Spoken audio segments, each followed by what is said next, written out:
Welcome to the Best of New Jersey podcast. My name is Vinny Parisi. I'm the editor-in-chief for bestofnj.com. If it's your first time tuning in, the Best of New Jersey podcast features conversations with the Garden State's most influential and recognizable names and gets the inside story on the people and places of New Jersey that help shape them into the successful men and women we know today. Okay, with that said, it is my pleasure to introduce today's guest. You probably know her as the founder and influencer behind Don't Sit Home, Amanda Morrison. Welcome to the Best of New Jersey podcast. Thank you for having me. How's your day going so far? It's going great. So for those who don't know, tell me a little bit about Don't Sit Home. So Don't Sit Home is a social media experience and kind of just a lifestyle. I started Don't Sit Home years ago because I was always that person doing everything. And I really wanted to inspire people to go out and live their best life. And that is very different for a lot of different people. And I started social media accounts just to show different things to do wherever they lived at different price levels. I just wanted to inspire people just to go do as much as they can when they can. And it's been on social media for well over a decade. And now it's between TikTok and Instagram and all social media platforms, it is a wide range of content supporting small businesses, activities, lifestyle, self-care, of a little bit of everything. Right now it's just social media, but it's going to be growing into a few different things really soon. Oh, very cool. So we're talking sports, visiting events, food. Travel, lifestyle. I mean, I'm always on the go, whether I live in Hoboken, New Jersey, but either if it's around Jersey City, New York City, or Hoboken, or I'm on a plane flying around the world. I'm trying different restaurants all the time. I hike. I'm very into fitness. I'm a big sports person. I do a wide range of sports. I have my particular teams, but I'm just a sports fanatic. I grew up an athlete, so I really love the fact that anything can fall under the Don't Sit Home umbrella. So tell me a little bit more about that. You grew up in New Jersey? I did. I grew up in Hillsborough, New Jersey. So I grew up in Hillsborough. I went to Hillsborough High School. I grew up an athlete too, so I played varsity field hockey, basketball, and softball. And then I actually went to school in New Jersey. I went to Fairleigh Dickinson in Madison and I was the captain of my softball team there. So, what was the first sport you started playing? That is actually a very good question. I've played so many sports, but I think that my first sport either was softball or soccer, or maybe at the same time. I started sports really young, and I wasn't terrible at them, so I continued playing all of them, and I loved them in general. So I was just constantly keeping my parents busy between taking me to tournaments and playing on different teams. I played up until I was in college. So growing up when you're younger, when you're first starting sports, let's say you have a really good game and you want to celebrate. Was there a go-to pizza place, ice cream shop? Where were you going to celebrate? Oh, Angelo's. Angelo's in Hillsborough was a staple. It was, even for playing sports in high school, they would always have pizza after the game or before games. They were supplying the pizza even during lunch at the high school. But my parents and I always go, and even when I'm home visiting my parents now, and I'm far from high school, and I'm still going to Angelo's all the time. Oh, that's great. So you talked a little bit about how Don't Sit Home matches sort of your personality and what you were already doing at the time. But is there something specific that was an inspiration to you to say, I could do this, I could go on social media and kind of be an influencer in this space? When I started it, being an influencer wasn't a thing. So I even left I worked at the Associated Press in legal. I used to manage their global intellectual property portfolio. And even when I left in 2014, no one was saying you were an influencer. There were influencers. There was people having an online presence, but no one was really calling themselves that. I even quit my job when people were saying, why are you quitting? I'm like, it didn't have a name. I wanted to inspire people. I wanted to go on social media showcasing my life. I think it was a great way to get into people's homes that, print was going in a different direction, and it was a great way to showcase different, events, opportunities, businesses, and just to be able, it was just another avenue and way to inspire people to get off their couch and go out and do something cool. Right. So you've been doing this for about a little over a decade. Yeah, a little bit longer, but it feels like it was yesterday and a million years ago at the same time.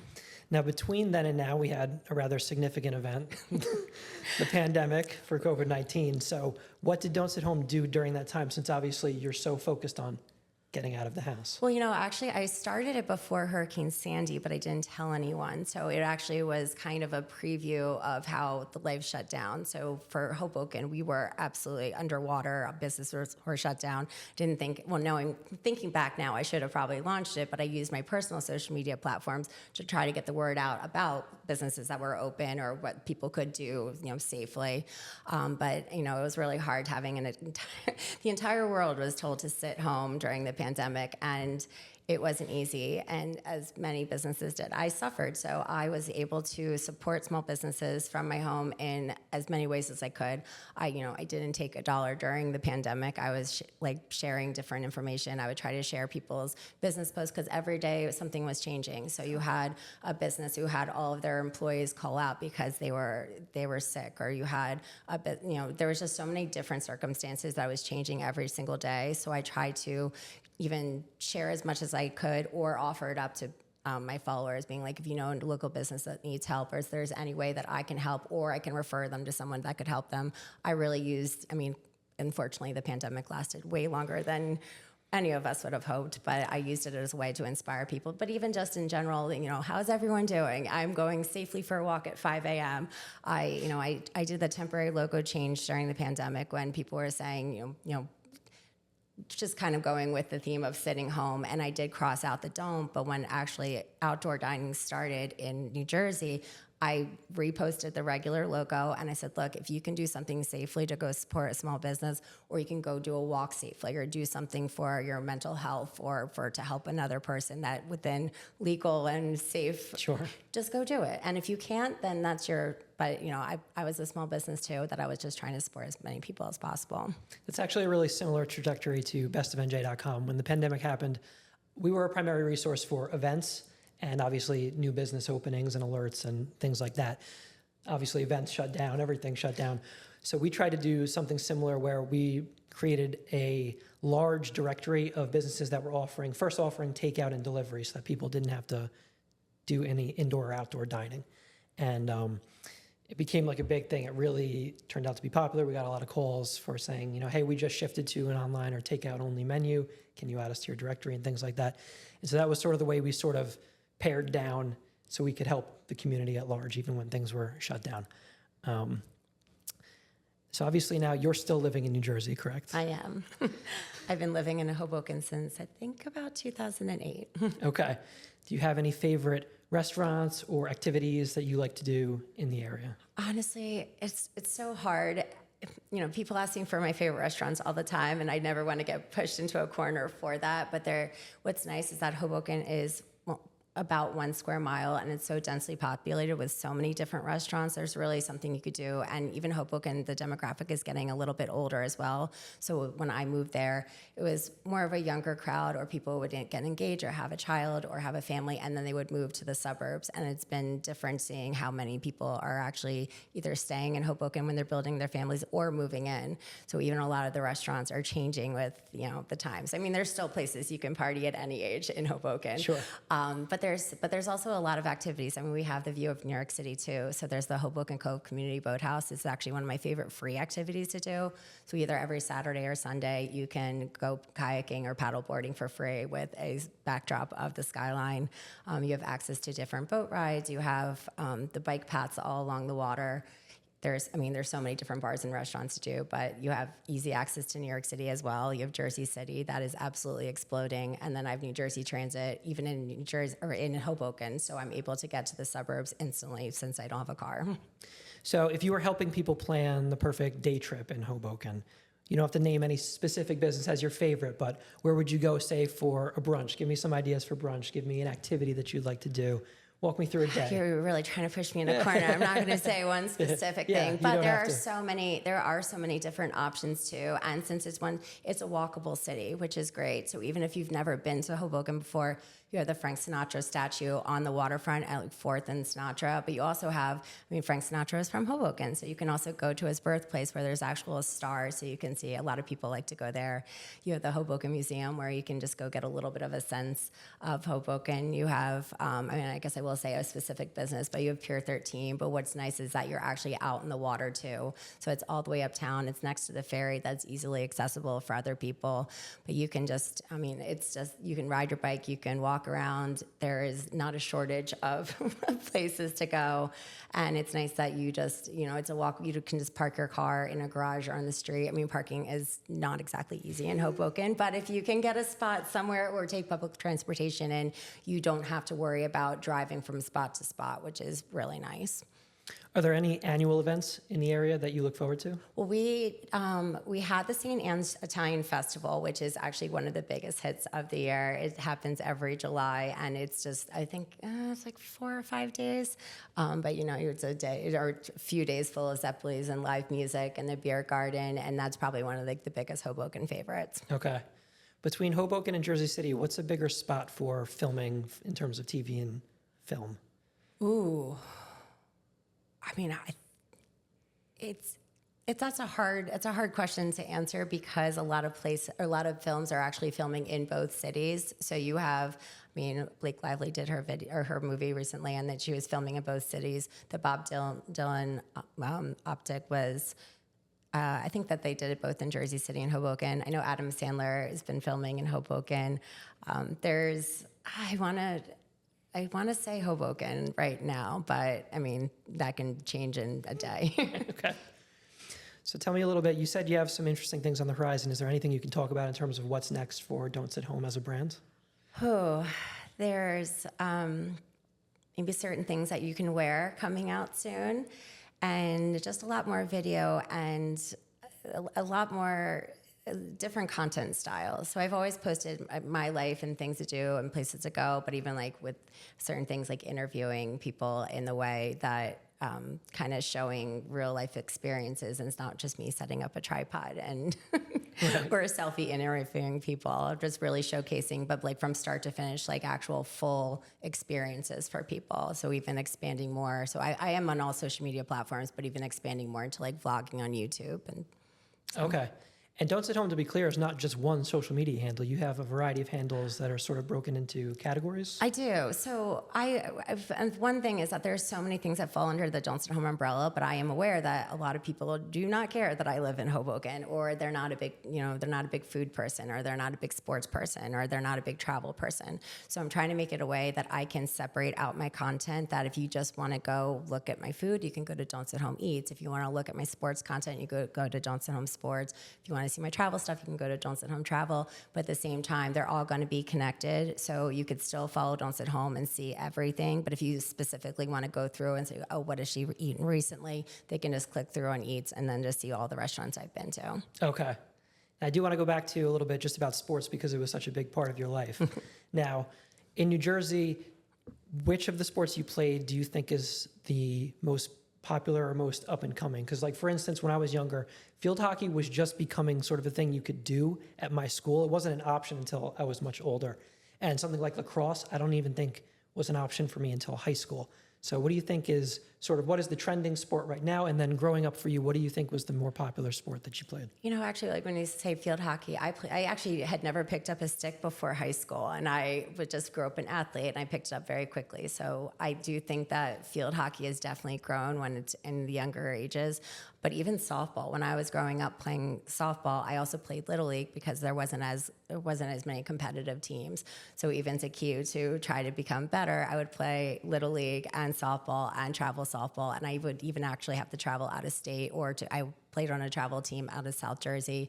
But I do think that even after I grew up in Hillsborough, and my dad actually, he used to coach me when I was younger, but my dad actually got really involved with the travel teams to try to kind of help push the competitiveness ahead, because when I was growing up, I kind of didn't have that available to me. I used to play in like higher age groups, but my dad really wanted to contribute to everyone who had helped me when I was younger growing up. But it's hard. I mean, I think every day that there's so many more competitive leagues and opportunities for people, and also the ability with social media. I mean, when I was younger, my dream was to go play a sport in college, but now that you have social media, you can make an Instagram account and showcase your skills, and it's so much easier than praying that a coach will like watch your tape. Right. Was there a team when you were traveling that you were always looking forward to playing, either a rivalry or just an area that you enjoyed visiting? I don't think so. I think the one thing that's been very cool, though, since I still live in Hoboken, and a lot of people who played in the conference, we were at the Skyline Conference in high school, is that I run into people who played sports for different high schools in my conference. So it's cool kind of sometimes comparing stories about having to did you dread driving to the further school, because obviously it was the opposite of when and I also played 3 different sports, so I would have to travel a lot. Now, these days you visit a lot of sporting events. Is there a particular sport in terms of NFL, NBA, or anything like that you prefer to go to? Or is there a specific event you always look forward to each year? Well, I mean, I like sports in general. So I'm a big Yankee fan, Devils fan, and Giants fan. But I love showcasing experiences at different stadiums or seeing different games. I mean, I will go to a game for any team. I just think games are so much fun, or even seeing games in different kind of venues. I mean, I've went to the Winter Classic at Fenway Park, which is the hockey game, but I'm credentialed for all the Jets and Giants games, so I'm on the field for those. So I'm at MetLife every weekend, basically. But I go to Prudential Center for Devils games, go to Yankee Stadium. I'll go to Citi Field for Mets games. I really just love a sporting event in general and the food that comes along with it. And you've been on the field for some Super Bowls, is that right? I've done 6 Super Bowls so far. I've done 7 Super Bowl media weeks and 6 Super Bowls, which has been, I didn't think I would ever get to 1, let alone 6, but it's been a wild ride. So that's a very unique experience for the audience. Tell me, what is that sort of atmosphere like when you're on the field after a Super Bowl? I felt like a little kid every time. I mean, wasn't on the field for this past one in New Orleans, but I was still there for 10 days. So I definitely had the full Super Bowl week experience. But there's just nothing like standing on the field and having the confetti fall down. I don't care how old you are. I mean, it's an amazing experience, even if you're in the seats. I mean, I know I'm very lucky that I've been able to help some of the best photographers in the world. And it's just every time I was able to do it, it still just didn't feel, it was like a pinch me moment. And it's not something I don't think that would ever get old. So I'm hoping one day it'll happen again. But I will definitely be at Super Bowl weeks, and I'm just praying I can get back to a game. I'm hoping one day the Giants will get there again. I do too. I very much do too. So we talked a little bit about the places in Hoboken. There's a variety of places to go. What type of food are you most interested in? Oh, that's a hard question as well. Even the one thing with Don't Sit Home is that it's nice that I also get invited to a lot of different restaurants too. So it's really been great that I've been able to expand my palate and try a lot of different cuisines. So I really do love Italian food, but I also love Mexican. I've been trying to be more adventurous, and that's one of the benefits of when I started Don't Sit Home, is not that I wouldn't just go and try to different places, but sometimes I would get invitations and it's a place I would have never heard of, and I can help spread the word from something that maybe someone else who follows me wouldn't have heard of it either. Diversity is an interesting talking point, because in New Jersey, there is such a diverse amount of cuisine, right? It's not just Italian. Some people think Italian and seafood and bagels and pizza, and that's New Jersey for you. I mean, we have some of the best, but... But that's not just an emerging trend, but there are always new emerging trends in the area. Everything from, Korean barbecue and hibachi to new styles of Italian. There's classic Italian, modern Italian, new American cuisine is always big. Farm to table is another big aspect of it now. Is there a trend that you're seeing right now that a lot of restaurants are popping up as? I feel like I've actually been seeing just a lot of farm to table, but it's also because it's been, going through the summer, you're seeing everyone who is actually, Jersey fresh, everything. So people are really talking about the farm to table experience. I think that's probably even what's coming across my social media feed the most right now. Gotcha. So you're obviously an expert on things to do. Tell me a little bit about activities either down the shore or really around the state that you could do during the day, at night. What sort of interests you? Well, part of my inspiration even behind Don't Sit Home is that my parents were very active. So we were very big parks people. I used to go hiking, biking, kayaking with my parents all of the time. So whether it's a state park like Liberty State Park or, basically all over the state of New Jersey, I grew up going down the shore, but I also did a beach house. I might have still been in college. I used to do a beach house down in Ortley, but I would go, out in Belmar and Point Pleasant. I used to keep actually my kayak at my beach house, and I used to take it out in the bay in La Follette. It's just, I love the Jersey Shore. It'll probably always be a part of me. There's also an abundance of hiking trails in New Jersey. And I didn't know this until I started researching it, but every year we sort of put out a list of interesting hiking trails to go on for everything from beginners to advanced hikers. I didn't actually know there were so many natural waterfalls in New Jersey. Oh yeah, my dad will sometimes talk to me about different parks and waterfalls, and he's just a walking encyclopedia for all that. But he also talks to me like I would know all of these things as well too, and I do not. But there's just been so many great hikes, and it doesn't matter what skill level you are. There's basically a hike for everyone. So New Jersey can get a bad rap, but we are called the Garden State for a reason. So one of my favorite hikes is actually if I hike the Palisades, it's called the Giant Stairs. It has a stretch that is not an easy hike, but there are so many beautiful hikes that you really can take. Some of my first memories were hiking with my parents. So there's definitely something for everyone in New Jersey. And in terms of activities down the shore, there's so many things from boating to water activities. I know that there's sort of kind of day cruises you can do. There's activities where you can get on a boat and tour certain stretches of the shore and see whatever the landmarks are. Yeah, I love being out on the water. So I was very lucky that a lot of my friends around the area had boats, so I was able to go out either on their boat or I could just go out in a kayak by myself. Or, I had a couple of friends who actually had kayaks down there too. So you was able to be out in the water in a lot of different ways. Now, is there anything else interesting about you that the audience should know in terms of Don't Sit Home? Is there either activities that you like to do on camera, dancing, goat yoga, anything sort of like that? I've never done goat yoga, but I would love to. That's one thing I've loved about building my brand is that genuinely anything can fall under Don't Sit Home. I'm trying to inspire people to go out and do whatever makes them happy, or inspire them that maybe if you've never done it before, just try it. If you don't like it, you don't have to do it. So I would love to do goat yoga. I do yoga, but I would love to do goat yoga. But I think I'm just more of that person that will do anything. Like if you were to look at my social media accounts, there's kind of no theme, but I love that. I would love to have every single person be able to relate to me about some activity. And if I can just reach one person, inspire them to try something new or to go to a new place or to even inspire someone to go try it by themselves if they don't have someone to do it with, I did my job. What do you think is the most sort of off the wall or interesting exotic activity that you've done that you hadn't imagined doing before Don't Sit Home? Oh, that's a long list. I've done some... it's not actually even in New Jersey. I think that one of my funniest moments is that I used to play in a co-ed kickball league, and they did a celebrity kickball game in Times Square. So 9 a.m. on a Tuesday, they had set up basically kind of a cage, and you're playing kickball with Donovan McNabb and Ryan Lochte. In the middle, people are walking to work and just watching you play kickball, or a yoga class. Even actually, it's nice in the summertime too. They do like fitness in the park or on the waterfront and stuff like that, and you're just doing a yoga class out and looking at the New York City skyline. I feel like if you don't live in that area, that would be. It's cool even if you do live like where I live, but. Yeah, I don't think that there's a lot of things that I kind of think back like, oh yeah, I did do that. It's not exactly normal, but it was fun. Well, I appreciate the conversation today. It's been a pleasure to have you. Well, thank you for having me. Before I let you go, I do have one more announcement because while I am today's host of the Best of New Jersey podcast, I am not the host of the Best of New Jersey podcast going forward.